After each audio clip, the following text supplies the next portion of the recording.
Just hold on a second. Why would he ask them to fly that particular flag? What was his reasoning?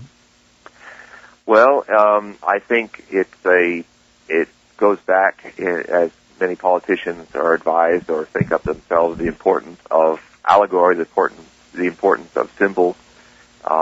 This was a famous, anybody who knows anything about the American Revolution has seen this flag of the serpent, the rattlesnake, and it says, "Don't tread on me" underneath it. This is the first flag that Paul Revere and the American Navy flew. Sort of brings back a symbolism of going back to naval roots and patriotism.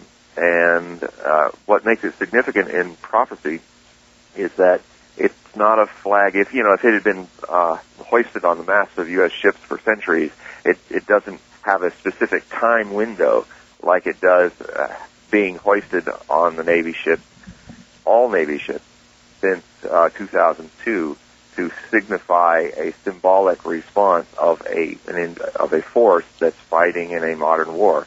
Now, there's something absolutely fascinating here, John. There's a mystery.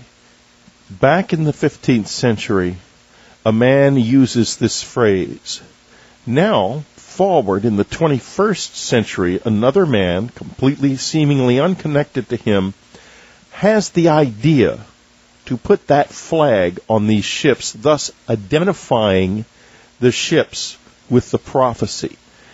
What do you this is not a fair question, but I gotta ask you, what do you think happened? How did that happen?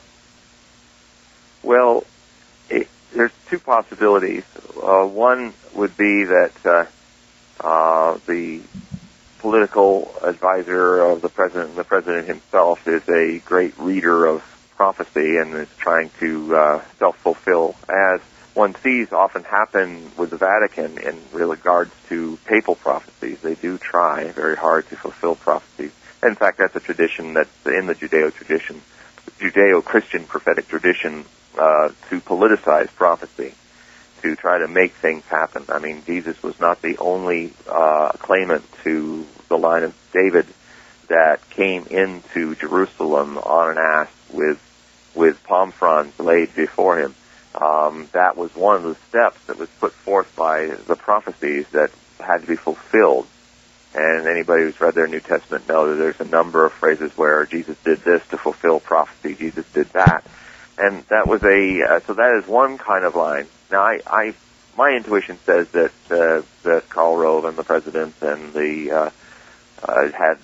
are not very good reads of prophecy and or scholars of it. So the other possibility is you have a man who's using a facility of the human mind that is hardly known or tapped or understood to look way off in the distant future and see a vision of a flag of a true serpent on ships going through the Straits of Carmania, which is the Persian Gulf, which he called the great fleet will plunge and sink in the Arabian Gulf.